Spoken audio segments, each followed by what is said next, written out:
नमस्कार दोस्तों, आप सभी का स्वागत है। बुद्धिमान राजा की कहानी। एक नगर में एक राजा राज करता था। राजा बहुत ही बुद्धिमान और होशियार था।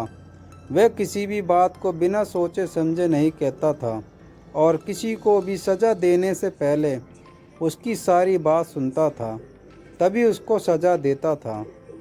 दूसरे देश की राजकुमारी उसकी बुद्धिमानी पर हमेशा शक करती थी और उसकी नए नए तरीके से परीक्षा लेती रहती थी। लेकिन राजा हर परीक्षा में पास होता था और अपने दरबारियों को ये साबित कर देता था कि वह एक योग्य राजा है। एक दिन राजकुमारी राजा की बुद्धिमानी की परीक्षा लेने के लिए आई। उसने तो अपने दोनों हाथों में फूलों की माला ली। एक फूल की माला असली थी और दूसरी कागज़ की। फूलों की थी पर दोनों देखने में एक असली लगती थी। उन्हें कोई भी देखकर ये नहीं बता सकता था कि ये नकली फूलों की माला है।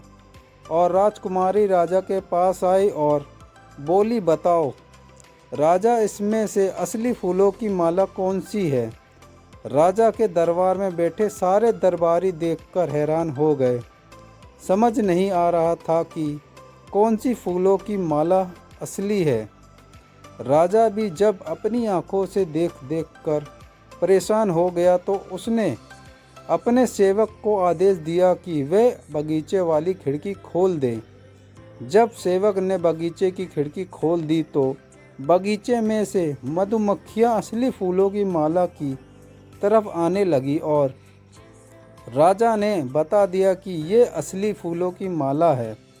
राजकुमारी ये देखकर हैरान हो गई और बोली, सच में राजा, आप बुद्धिमान हो और होशियार हो। आपने बता दिया कि मधुमक्खी असली फूलों के पास आएंगे वही असली है, क्योंकि मधुमक्खी नकली फूलों पर कभी नहीं बैठती।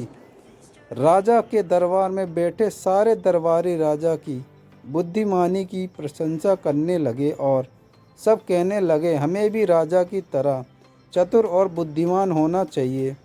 अभी हम संकट से बाहर निकल सकते हैं और अपने राज्य के सेवकों की सुरक्षा कर सकते हैं। अगर राजा बुद्धिमान है तो वह नगर की अच्छी तरह से देखभाल कर सकता है, अपनी परेशानी को भी दूर कर सकता है।